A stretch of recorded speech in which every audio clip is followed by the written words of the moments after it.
welcome to... Is that how it starts? Yes. Dear Hank and John. Hello and welcome to Dear Hank and John. Or as I prefer to think of it, Dear John and Hank. It's a comedy podcast where me and my brother John answer your questions, give you dubious advice, and bring you all the week's news from both Mars and AFC Wimbledon. Today... We're in real life. We're together. There is no need for you to pretend that we are in the same room, because we are in fact in the same room right now in the great state of Florida. It occurs to me that they might not even be pretending. They might actually think that we are in the same room. And in some ways, maybe we are. We're just in some kind of third space that we visit on the phone. It is a other room.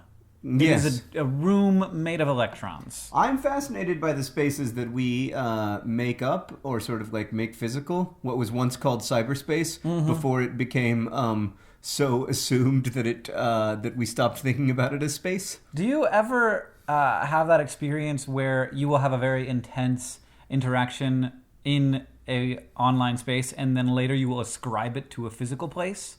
No. That has happened to me several times. Really? Where there are like big moments that have happened in my life that happened on the internet, but I feel like they happened, and I have put them in a physical space that I've been to before. So I think of them as occurring in that space. One of the only 3 times I ever vomited entirely from stress or fear or emotion was from a cyberspace interaction. Like with my girlfriend at the time. We'd met on the internet, and she... how do we look? You look good. All right, good.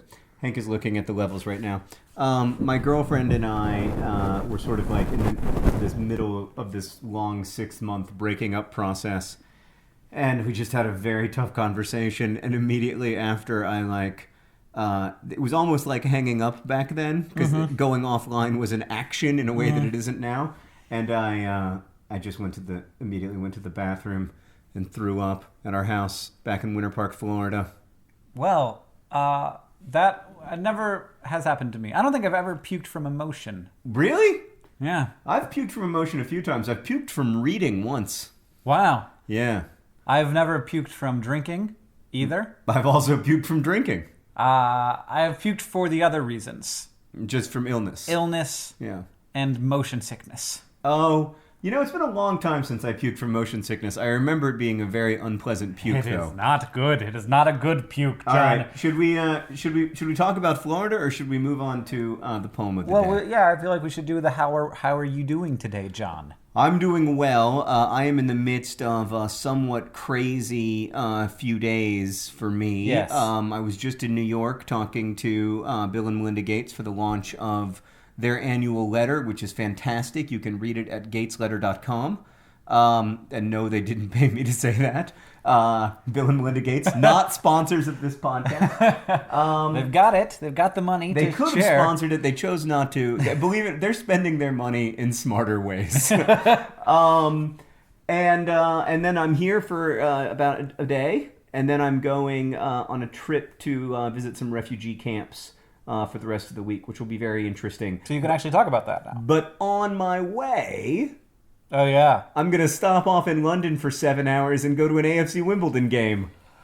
Your life exhausts me. How are you doing, Hank? I'm good. I feel like just going to Florida for a vacation is just an awful lot for me. And you're like, the Florida vacation is just like sort of a 6-hour layover on your way to Tunisia or something.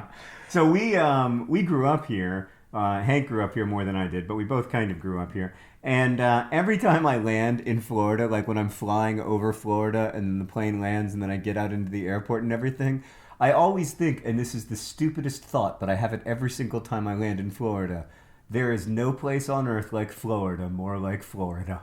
Like, it's just Florida. It's the Floridiest place in the world. It is very Florida-y. It's so Florida. Sure. Well, especially the Gulf Coast. Yeah. Oh, everything's pastel. Oh my God. And there's all kinds of kitschy sculpture gardens, and there's this there's whimsy. Oh, there's so much whimsy and seashells. If I had to describe the Gulf Coast in 2 words, it would be whimsy, seashells. Yeah, it's good. Not whimsy seashells. No, because the seashells are very serious. All right, let's move on to a poem. Okay. I wanted to read you this poem last week. It was in a recent Vlogbrothers video. Have you read Octavia Butler? Yeah.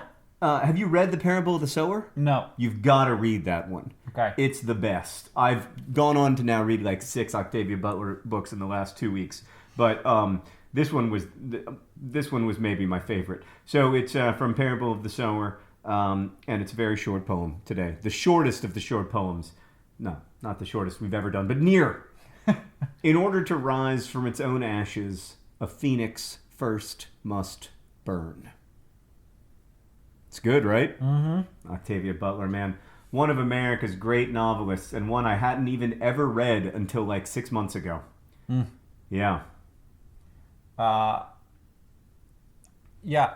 Phoenix, burn. I never know what to say after poems. Just think about it in silence, everyone together. I just think it's not even really a poem. It's just an observation. It's just a fact about phoenixes.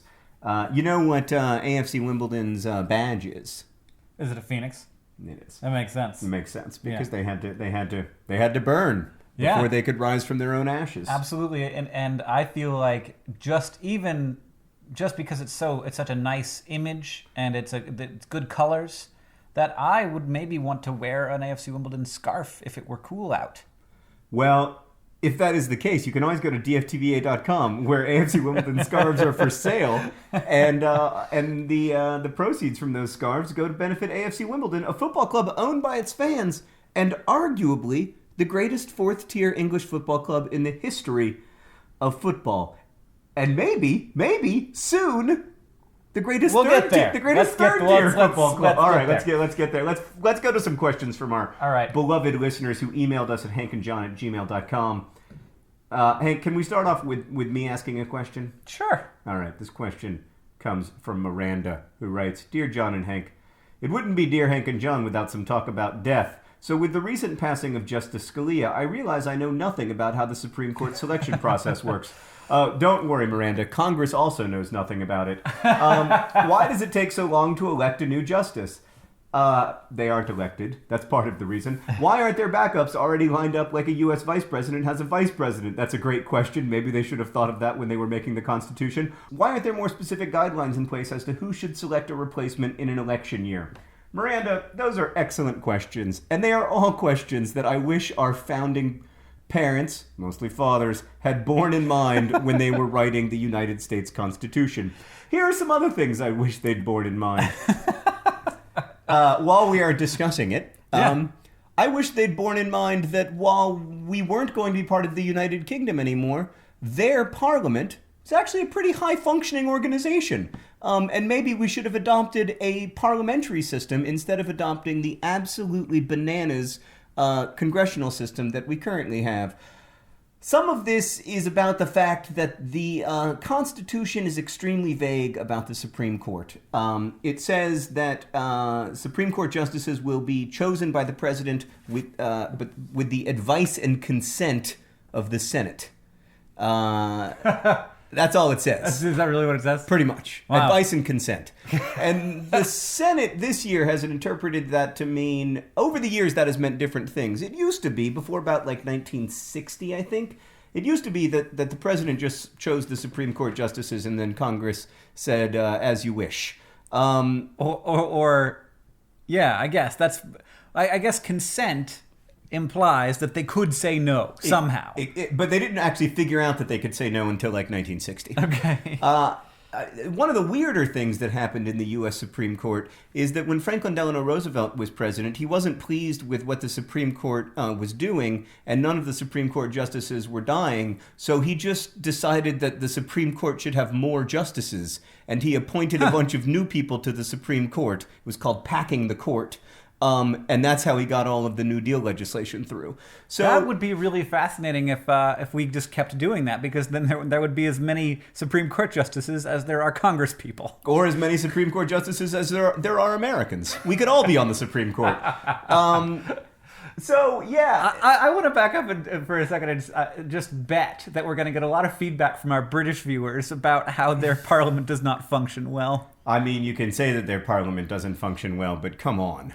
I mean, we're comparing it to America's Congress. I mean, there's much I think what the idea of the parliamentary system that is effective is that the party that has the most seats in parliament is able to choose its leader, and that person becomes the prime minister, rather than potentially having a president and a Congress who profoundly, intensely hate each other and see there being a great deal of political hay to be made from hating each other. That's true. I hadn't thought about that. Yeah, and it does seem like it does not work out super well, because oftentimes you get the president from one party and then everybody pushes back and lets Congress from the other party. Now, the alternate argument is that basically the United States was set up to be a country in which it was extremely difficult to do anything, and that it has been that,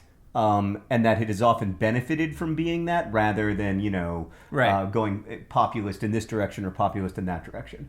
I mean, essentially, the U.S. Revolution was this extremely conservative revolution in which one group of rich white landowning men exchanged control of the United States with a slightly different but largely identical group of rich white landowning men. I think a lot of the problems of the United States since then were sort of sealed into the cake. Were sort of baked in from the very beginning. Right, but also, it's gone okay. The United States has been an incredibly successful country, and one of the reasons that our revolution was a successful revolution is because it was a reasonably conservative one, versus like you look at the French Revolution, which was so radical that in the end it wasn't sustainable. And so, they went from having one despot named Louis to one despot named Napoleon. Right. So back to the Supreme Court. Yeah. The president gets to pick one, and the Congress gets to approve it post-Nixon. That's the idea. They get to advise and consent. Although in this case, they are refusing to advise. And also refusing to consent. And they are preemptively refusing to consent. I think the proper response to this, to be honest, what I would love to have happen is I would love to have President Obama nominate a moderate justice. Yes. And then have Congress approve it. That is not going to happen for a variety of reasons. Congress is able to cite precedent for what they're doing. The president is able to cite precedent for why this is crazy. The truth is that we should have prepared an answer to this problem at some point in the last 230 years. And we really haven't. Now, I think everybody brings their own bias to this. I would like to think that even if the president were someone with whom I disagreed politically, that, with 330 days left in office, that president should be allowed to appoint a Supreme Court justice. And I think I would think that regardless of my own political opinions, but it's hard to know because you can't see past your own biases. Yep. Yeah. Well, fascinating. Here's American history. The Constitution is not perfect, and nor, in fact, is it very clear a lot of the time. Yeah. There are also a lot of things that we're glad we've changed. I've got another question, and everybody's glad we changed about the Constitution. It's very weird to me when people think that the Constitution is some kind of, like the Founding Fathers were gods of some sort, and they've passed down this document that is perfect in every way. Anyway, I have another question, John, and probably it's time to move on, since that was a pretty long one, and as usual, packed with comedy. This question is from Lane, who says, Dear Hank and John, I need help with hugs. As I've gotten older, I've started to hug more people outside of my family, and I can't say that I'm very good at it. Yep. I love a good hug, but I don't always know how to go about giving one. Yep. My question is this: when you go to hug someone else, do your arms go above or under the person's arms, or does it go over one shoulder and under the other arm? Does it change with different genders in different situations? I have no idea. Well, Hank is much more of a hugger than I am. In fact, I have lots of opinions on this. Yeah, and you'll recall that one time the President of the United States attempted to shake Hank's hand, and Hank said, "No, sir, we are going to hug." Yeah. Well, he just hugged 2 other people. But he extended his hand to you, and you were like, "I'm coming in, Mr. President." Well, I figured, I thought that people would say the president is a sexist if he hugged 2 women and then shook the hand of a man. I'm inclined to agree. I thought you made the right call, but for sure. Yeah, and he's very fit, by the way. So yes, there is no wrong way to hug, but it is like a handshake in that you kind of can tell things about people by their hugs, and I think that in general a hug should be firm and not uncomfortable. And where the arms end up going is almost entirely up to circumstance, and that often has to do with height. If there's a great height differential, then you're going to go around the middle, and they're going to go over the top. Mm-hmm. And that happens. And this doesn't happen to me very often because I'm fairly tall. But I have a friend who's like 6'8", and when I hug him, I don't try to get my hands up over one of his shoulders. Oh, I do.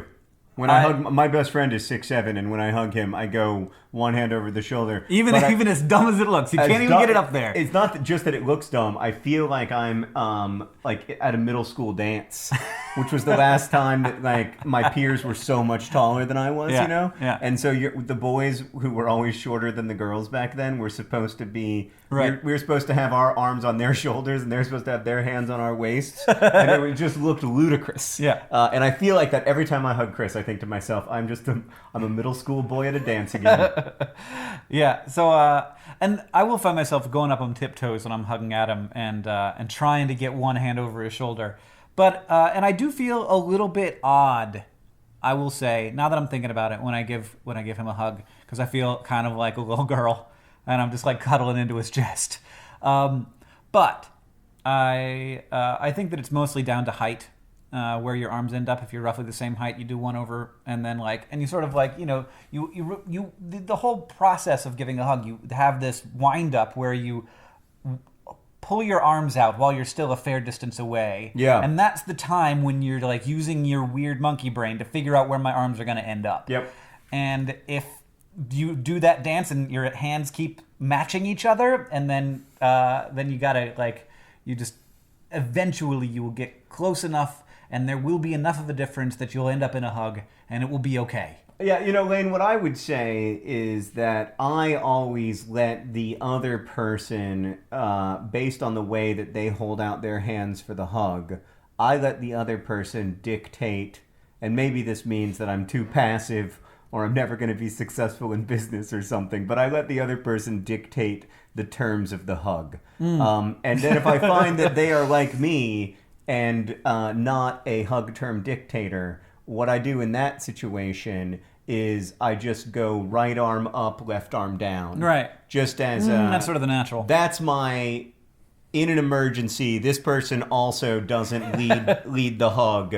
I'm going to go right arm up, left arm down. So that would be my recommendation. What do you think about body contact in a hug? I'm not crazy about body contact in a hug. I think hugs are mostly for arms and collarbones. I deeply disagree. I feel like your toes should touch, your knees should touch, your hips should touch, your chest should touch, just all the way down. I like to if I'm hugging my wife, but like or my kids or something, but no, I like to minimize touching. Yeah. Just bodily contact? I do, just generally. Can we move on to a question about Mars? Yeah, sure. I thought I could get you off the topic of hugs by bringing up Mars.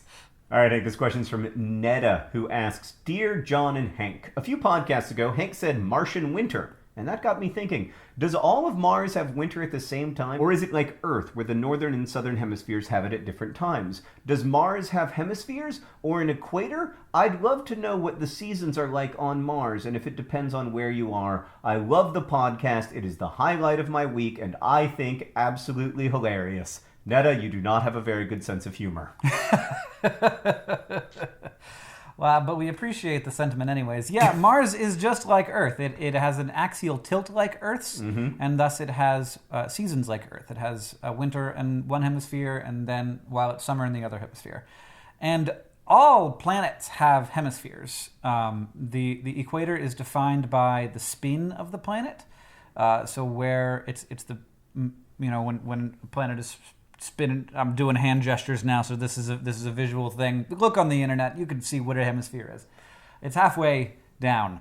And the sphere. Yeah, halfway down the sphere. It's almost like it's the hemisphere. Exactly. Yeah. But there's not, like, for example, Uranus spins on its side, and so its hemispheres are left and right, not top and bottom. You're never going to say Uranus without me laughing at you ever. That's fine. We need to rename that planet. But there would be planets that there could be a planet that doesn't have winters like that would be perfectly 90 degrees with the plane of the solar system, and I don't know if there are any planets like that. There probably are. But so I think Mercury's like that. Would you be better off, like, so you could do what you could do in the United States, where you spend, summer in New York, and then you're like, oh, it's starting to get cold. I'm going to go to Sydney, Australia, and enjoy more summer. Yeah, you could totally do that, except that instead of summer, it would just be a little bit less frigid.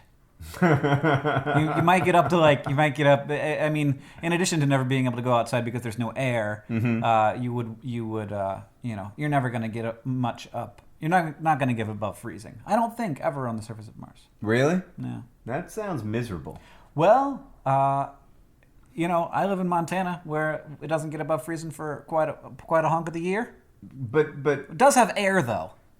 I just think air is such an important part of what makes Earth enjoyable. It is a big part of what makes Earth enjoyable. Do you want to know another part of what makes Earth enjoyable? I do. The question is from Gavin, who asks, Dear Hank and John, cows eat grass, Yep. so why don't people? It's cheap and easy to grow, so shouldn't everyone just eat grass? No. Grass, a thing that makes Earth great.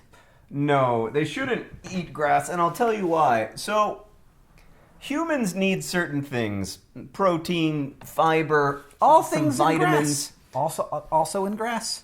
It's a calorie inefficient food versus like our agriculture staples like rice, potatoes. Yes. It is. It does not have as much energy in it. No?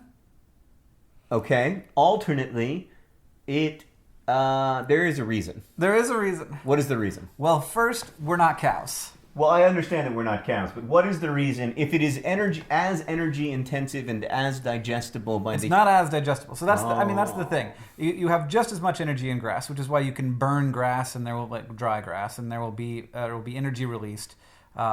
Basically, what's happening in our bodies is just a slow burn of all the things that we eat. But there are certain things that our bodies are not metabolically set up to digest. And cellulose is one of those things, whereas in a cow's body, they can convert that cellulose, which is just made up of sugars, but sugars bonded together in a particular way. They can break that cellulose down into those sugars and then use those sugars the way that we would use sugar as fuel. We cannot do that, and we cannot do that because we don't have the same digestive system as a cow, and also because cows actually, I'm pretty sure, don't break down cellulose themselves. They do it with bacteria in their guts, and that's why they have like a bunch of different chambers, because they have this whole fermentation thing happening with a bunch of different bacterial colonies that are turning that cellulose into fuel for a cow. So each of a cow's 4 different stomachs is colonized by different bacteria? I bet it is. Now, that is not a thing that I know for sure, but it seems very likely to me. Follow-up question. What percentage of a cow is actually bacteria? I would guess that the number of cells of bacteria, there are more bacteria cells than cow cells in a cow. Really? I would just, certainly. By weight, it's going to be almost entirely cow. But by number of cells, because bacteria cells are much smaller than cow cells. But I don't think of myself, when I think of what constitutes me, I do not think of the number of pounds that the cells I think of as me weigh. I think of this number of cells that are me. And that's closer, I think, to what I am than a number on a scale that could fluctuate wildly. So the thought that I am actually, and yes, you're going to see a lot of this in my new book, the thought that I am actually only half me is distressing. Well, here's the question. Are you even half you? What cells count as being you? That's a great question, right? Because if you cut off your, your pinky finger, you're still you, even though you've lost this part of you. So it's mostly brain stuff. It isn't, but it isn't entirely brain stuff, because I would argue that, like, if you had endocrine system stuff as well. If you had a traumatic brain injury right now, like, your personality would be different. You would be different in important and central ways. But I would still think of you as you, right? And you would still be you, right? So the actual, it's just like fiendishly complicated. That's all I can say about it. Yes, absolutely. But I do sometimes feel like I just have all of these, like, sort of meat parts to the me that are necessary to, like, hold on to stuff and move around. Well, yeah, but I will remind you, make weird noises with my mouth. I will remind you that your brain is also made of meat. Okay, Here's a question from Joanna, who asks, Dear John and Hank, my name is Joanna. I'm from Berlin, and I'm not a native English speaker and only 13 years old, so I apologize in advance for any grammatical mistakes that I'm going to make. You made none in that sentence. Here's my question, that's appropriate. I've been a nerd fighter for 2 to 3 years now, and as the John bobblehead first came out, I was just a little kid and didn't even know you existed. So when the John and Hank bobblehead collection came out, I was really happy and bought them. This is the best email in terms of grammar I have ever read. I really love them, but John fell down yesterday and unfortunately his head fell off. Sorry for your headaches, John. She even put the parentheses and the period in the right place. I don't have the money to buy another set, so do you have any idea how I could fix John? Thank you for your dubious advice and don't forget to be awesome. Best wishes. First off, never again apologize for your grammar, Joanna, in English or in German, because that was phenomenal. I can only hope that 7 years from now, my son will be able to write in any language that well. Okay, so first off, how to fix the head falling off of a bobblehead problem. Hank, we've talked about some big problems in this podcast. Whether you are you, whether there should be a Supreme Court justice over the next 330 days, or whether we should just leave that seat empty inexplicably for an entire freaking year. Sorry, that revealed some bias. We've talked about Martian hemispheres. We've never talked about anything as important as how to reattach a bobblehead. All of that preamble makes me feel like you just have no idea, do you? I do know. Oh, okay. What's your thought? Okay, so what you gotta do, Joanna, is you gotta glue the very top of my neck. Mm-hmm. You've got to put super glue on the top, not on the sides, on the top of the neck, because that's how they do it in the first place. Mm-hmm. And then you put the head very carefully back onto the neck. And you should be able to retain a percentage, at least, of the bobble. Right. I would say close, but I'm going to suggest instead of super glue, which has no flex, it dries extremely strong but hard. I would say something like rubber cement or caulk. Okay. So that you can get something that will be happy moving around a lot. Yeah. Alternately, just get a new bobblehead set at dftba.com. I don't suggest that. Definitely repair rather than replace when possible. Today's podcast is brought to you by John and Hank bobbleheads, available now at dftba.com for the low price of just $35. Might be 40. We're not sure. Something around there. Today's podcast is also brought to you by Franklin Delano Roosevelt's Supreme Court Justice Stacking.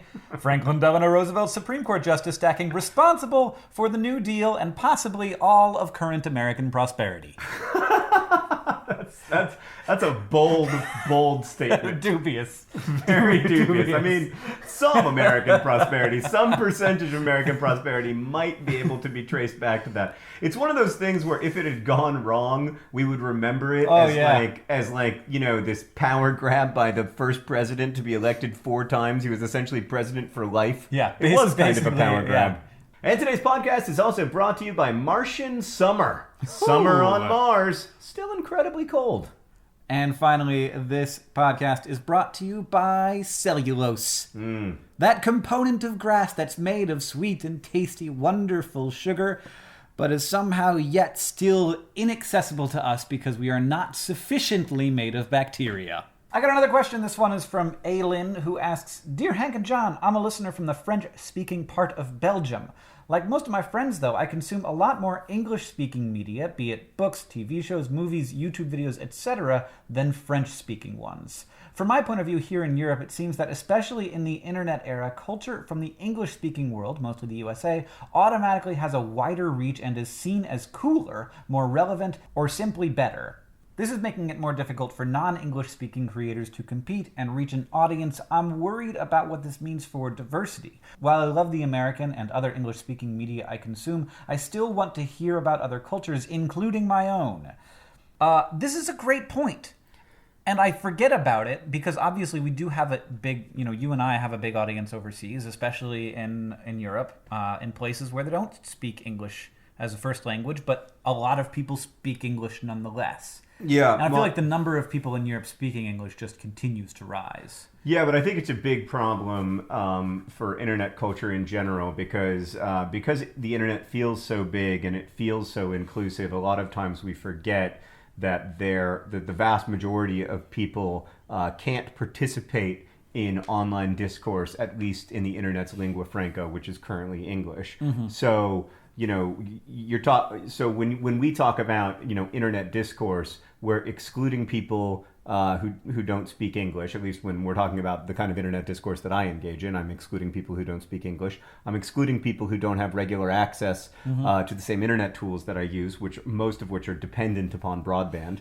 And so you end up excluding most people. Yeah. You feel like you're being inclusive. You feel like you're listening to voices that are systemically silenced, but in fact, like you're participating in a tool that is furthering the systemic silence of many voices, and in many cases the most vulnerable voices. Not the French-speaking part of Belgium. I'm thinking more of places where poor communities where people don't have access to those tools. I think the first thing that I'm in favor of is more content in more languages. Mm-hmm. I spoke to, when I was in Davos, Switzerland, I spoke to a lot of internet entrepreneurs in sub-Saharan Africa, and the number one thing that they said was that, yes, we need internet connectivity. We also need content. We need something to connect to. We don't have a ton of content. Yeah. And we don't have a ton of high-quality content. I have a friend who has gone over to several places in the developing world we actually, Nerdfighter community, a long time ago, worked together to get some equipment for her. To bring over there so that they could so that she could teach people how to make content. Mm-hmm. And that was sort of focused on photojournalism at first, but then also documentary film and like documentary film in sort of internet style, which becomes just another kind of YouTube video. Mm-hmm.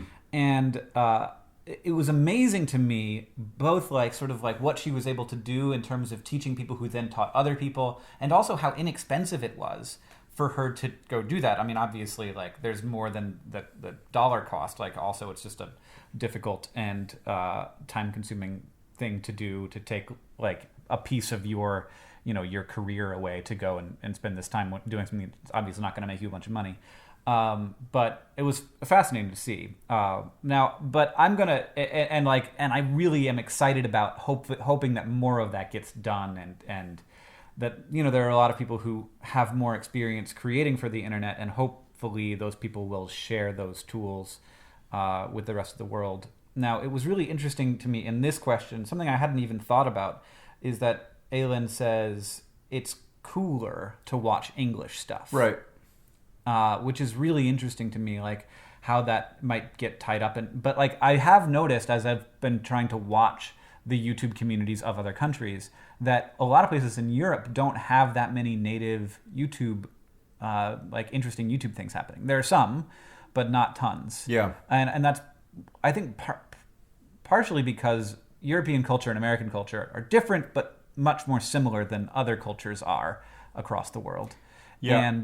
And so like there's probably a lot of connection that's pretty easy, and then there's also like you already see that this stuff is popular. Like that like people are liking this. They have a ton of subscribers, whether it's Dan and Phil or PewDiePie, and of course it's like the easiest path is to go with the thing that's already popular. There's also a culture built around those creators as well. You know, like there's fan art that you can have access to, like, and that makes You the feel world like more, you're a part of the thing. Yeah, it makes the whole world more enjoyable. It makes the fan community more enjoyable if you don't have to like build that stuff from scratch. Yeah, and I think there might be something special about watching somebody who's a little bit different from you, in the same way that people like watching PewDiePie, because like you know, he's a really talented, funny guy who also has, you know, that extra spice of not being American. Right. This is a big issue in my other life in publishing, because in the U.S., very, very little is published in translation, and even less is read in translation. I mean, Americans are just woeful at reading books translated from other languages. Interesting. Except for The Girl with the Dragon Tattoo. We're good at that one. Yeah, we do. In general, we actually do Scandinavian mystery novelists fairly well. Yeah. But everything else we're really bad We at. also converted the Harry Potter novels into American English. That's true. We took the U out of color. And made it Sorcerer's Stone just to confuse everyone in the whole world. I hear a lot from my readers in Europe that they want to read the books in English, that they like reading them in English because they want to read them the way that I intended them to be read. But so my counter argument to that is that if you don't think in English, you kind of can't read it in the way that I intended it to be read. And in fact, like, in some ways, that idea, the way I intended it to be read, is, to me at least, a flawed idea. Like, I don't think that... I wasn't thinking of it being read in an intended or an unintended way exactly when I was writing it. And people always talk about how translation makes books worse. I would argue that lots of times translation makes books better too. Like, it's just as possible that a translator can improve a novel as make one worse. And I see that in my career. Like, I see there are places where my translators are so good that my books are compared to books that are much, much better than mine. Like in Germany especially, you know, a lot of times Sophie Zeitz is my translator there, and she's a brilliant translator, and one, you know, and so my books there are compared to Philip Roth and Jonathan Franzen and, you know, Toni Morrison and stuff, and I'm just like, What did you do? Yeah, clearly, like, that's not me, you know, like, clearly, like, Sophie is doing something to my novels that's making them very, very good. And so I think, I guess what I would encourage you to do is to find content in your language and celebrate it. Right. You know, and interestingly, Canada actually has rules with national broadcasting that you have to include a certain amount of Canadian content, and that's not something that you can do with the internet. You can't force a certain amount of people to watch a certain amount of content from inside the country. Right. And the problem you run into is all of these European single language markets, non-English markets, are going to be definitionally smaller than the English language market, which is huge because of America, and also because lots of people who don't speak English as a first language do speak English. Yeah. And so if you have a smaller market, it's harder to make money, and then it's harder to make a living, and it's harder to, you know, like, to increase your production values. And so a lot of what, you know, it's just a much more difficult path for creators. And kind of what we need is people to like content specifically because it's less popular. And whenever somebody like is sort of gives that sentiment a hard time for being like hipstery, I'm like, well, how else is anything new ever going to get discovered? Because you have to like something that's different and new, and there's something wonderful and freeing creatively about not having a huge audience that allows for interesting things to happen creatively, that we have to have an audience, a certain percentage of people who are always looking for something that isn't the mainstream, not just because it's, you know, not just because like it's not the mainstream, but also because more like interesting creative things happen more easily outside of the mainstream.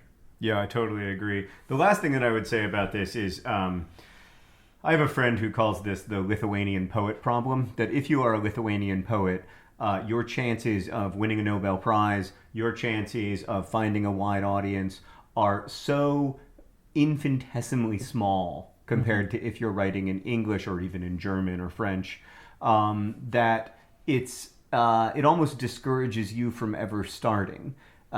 Because it's in a very small country or a relatively small language, it can be hard even if you find success to make a living, because there just aren't that many potential customers for your work. And this is a kind of privilege that we almost never talk about, but it's an intensely important kind of privilege, and like I would argue like one of the most important.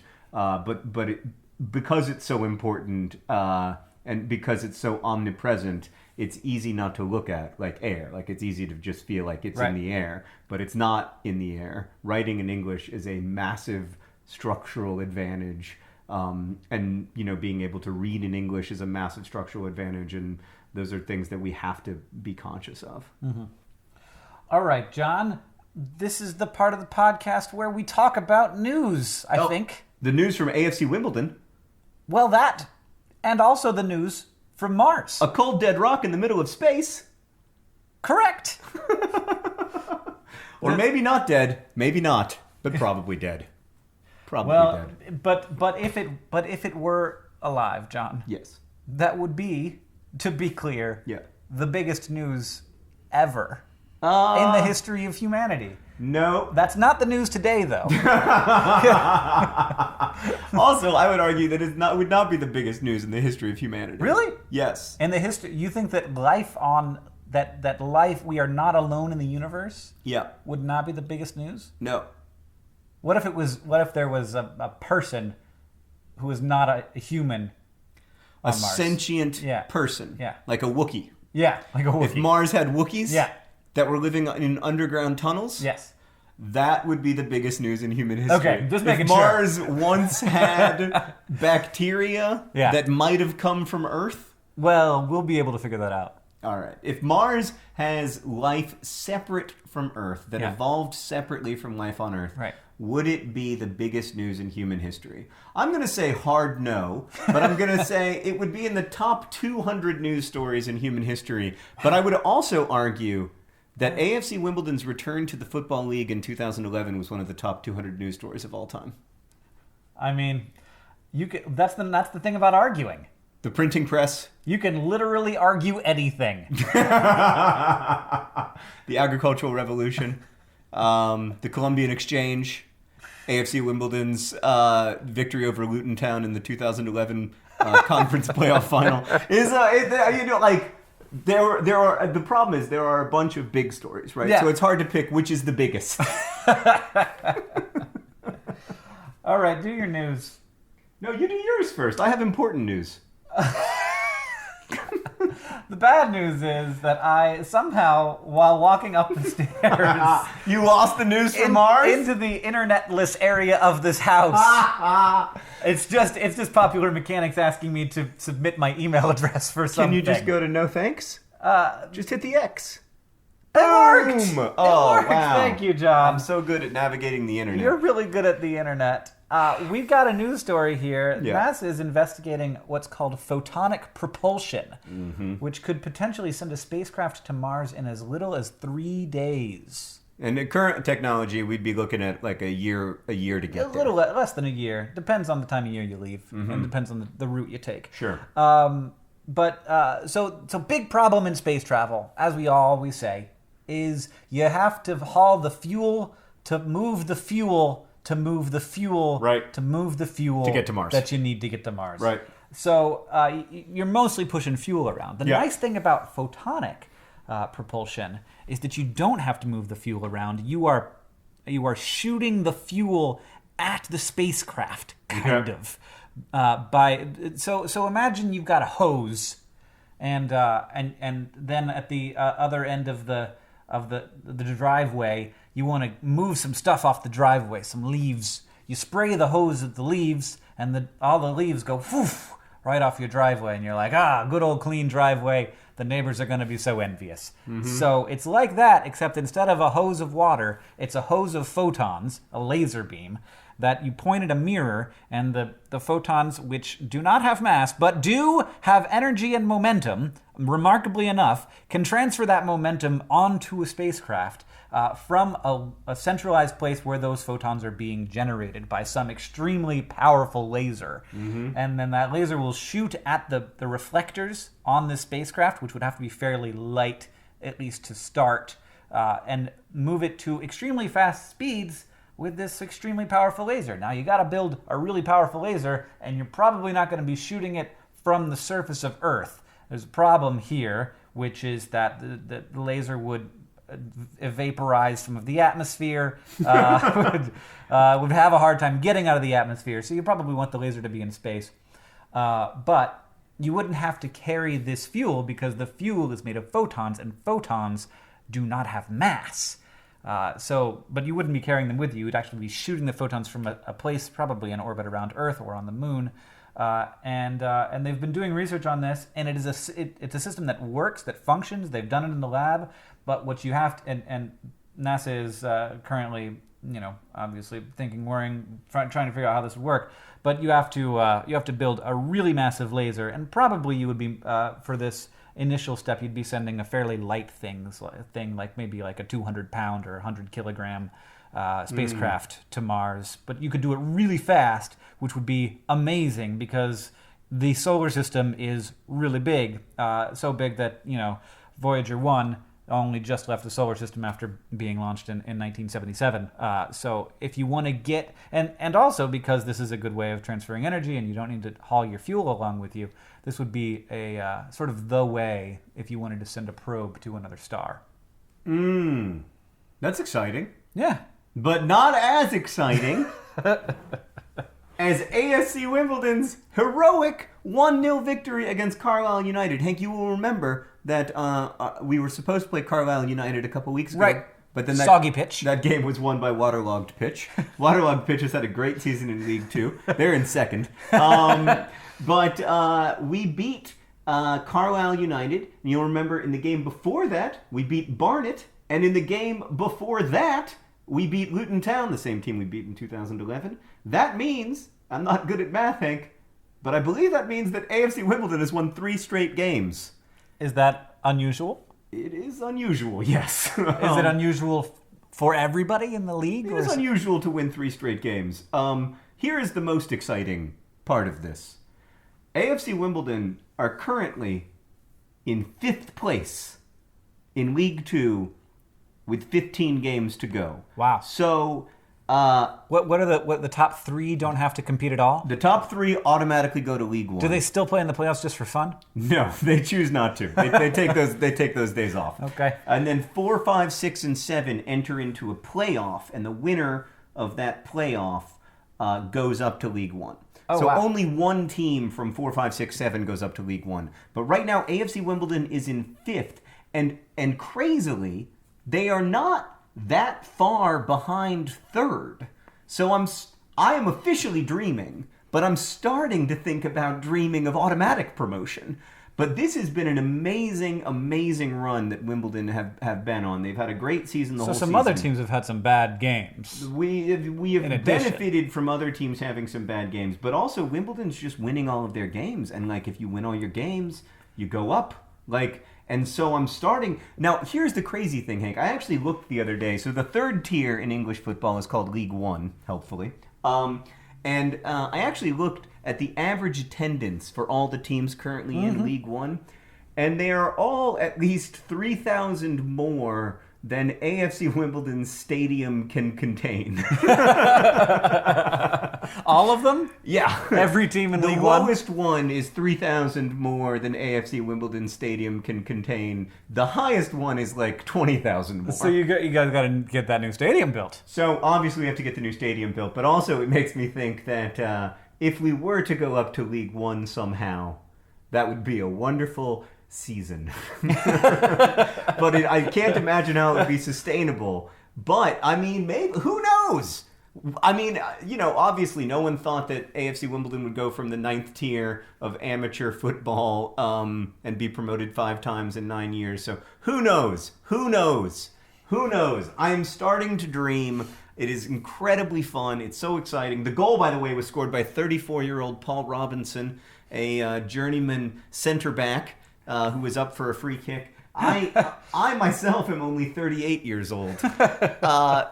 Meaning that seeing that Paul Robinson scored that goal, I began to dream that perhaps, in addition to sponsoring AFC Wimbledon, they might have a place for me on the club. You know what the great tragedy is, John? we're in this house that our parents have rented. Yeah. And it has an Xbox. Yeah. But you didn't bring FIFA. I had no idea that they would have. It has one of the like ancient Xboxes from way back in like 2008. It is an old Xbox. But I could have brought at least FIFA 10 or something. Yeah. I could have just absolutely schooled you. Yeah. And it would have been fun. Well. But instead, we'll just play that bad Mario Kart ripoff Yeah, over and over again. Sonic the Hedgehog Mario Kart ripoff, that is. I don't like to criticize because I know that a lot of the developers for Sonic the Hedgehog's racing game are big fans of Dear John and Hank. But, boy, it is not a great game. You guys, you should have worked harder on that one. Feels like you might have phoned it in. It's a pretty obvious Mario Kart ripoff. It seems a little bit like you took every single thing that Mario Kart has and just did that. Yeah. But maybe with a little bit more terrible, terrifying colors. Yeah, just worse in every way. My favorite thing in that game is that instead of green and red turtle shells, there are green and red boxing gloves. But they do the exact same thing, and the red one is heat-seeking, just like in Mario Kart, and the green one just shoots straight. Yeah, and bounces, just like a shell. Yeah. It's beautiful. So I am actually going to AFC Wimbledon's game against Oxford United this weekend, which will be in the past when this video is uploaded. But I'm incredibly excited because it's just AFC Wimbledon are suddenly, they're in 5th. So we'll see. This is a huge game against Oxford United because Oxford United is 3rd. Oxford is sitting there in that automatic promotion spot. So if they win that game, the math, even with so many games left, like doesn't work in Wimbledon's favor. Right. If we win that game, I'm going to be properly dreaming. All right, that's exciting. We've got a couple of updates from the last time we had a podcast. Many people wrote in to say that when we said that if you were bleeding out of any orifice, you should go see a doctor. They wanted to remind us that, in fact, about half of the people have that happen regularly, and it is a healthy, normal thing to have happen. So I apologize for being so dudes. We were blinded, as we so often are, by the patriarchy.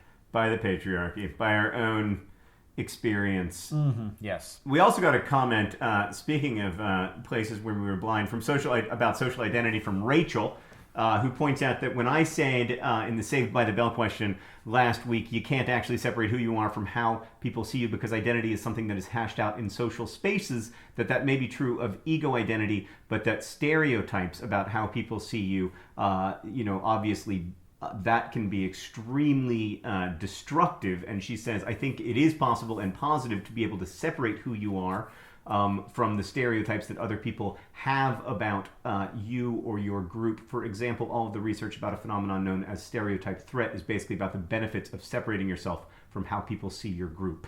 So that's an important and interesting kind of correction comment. And we also had a bunch of, we had 2 different people who wrote in about the phrase turn of the century. Yes. First, someone who is a linguist and has access to linguistic databases and was able to identify the first time turn of the century appeared in print, and it was in the 1890s to refer to the turn of the previous century from 1700 to 1800. Wow. And it was only used like 3 or 4 times, though, in that entire century to refer to that. So obviously just a clever turn of phrase. And then in the 1920s, it became used much more frequently. 1921, I believe. You're allowed to use it in 2021 and not until then. But Jacob has suggested that since we do not have the opportunity to do this very often, we should, in fact, be using the phrase turn of the millennium. And there's no reason not to. We can. Why not do that in order to avoid confusion in this one century when we can? Yeah, we probably won't be around for the turn of the next millennium, so we should enjoy the phrase while it is available to us. Also, we got this comment from Andrew, more of a question, but a very interesting one. Dear John and Hank, I dropped my 4-sided banana in the sewer half a year ago, but fortunately managed to fish it out. It's been in my cupboard ever since, so it's several months past its expiry date. Part of it has been eaten by mold, but the rest is still intact, if a bit worse for wear. Is it safe to cut the banana up and put it in my cereal? Also, I collect water from stagnant pools around my neighborhood and use that instead of milk. Thanks, Andrew. That sounds wonderful. Delicious. I bet you could have packed at least 3 or 4 more Dear Hank and John references in there. Speaking of which, oh my God, it's burning! All right, John, what are we doing today? Well, nothing. This was not a podcast where we learned anything. We learned that there is winter on Mars. We learned that only recently did Congress decide that the Constitution's request for their consent meant anything at all. Which I honestly did not know, and I'm fascinated to talk to you more about the Supreme Court. I probably got the decade wrong, but it was sometime in the 20th century. There were a few things before that, but it was really only then that they got the a real. I want to say bug in the britches, but I'm not sure that that's actually a phrase. But I think it should be. Sure. They got a real bug in their britches about Supreme Court nominations. Is that a phrase? It sounds like it should be. I'd Google it, but the internet doesn't work up here. What else did we learn today, Hank? We learned that 13-year-olds in Germany have better grammar than the average American. And we learned that John is not a real hugger. No. I mean, I like hugging, but it should be almost exclusively an arms event. Yes, we learned that John believes that hugs should be almost exclusively involving arms and potentially, in extreme intimate circumstances, collarbones. Yeah, I'm okay with collarbones. Thanks for listening to our podcast, which is edited by Nicholas Jenkins. Our intern is Claudia Morales. You can email us at hankandjohn@gmail.com or use the hashtag on Twitter, Facebook, wherever you hashtag Dear Hank and John. Our theme music is from Gunnarolla, and as they say in our hometown, don't forget to be awesome.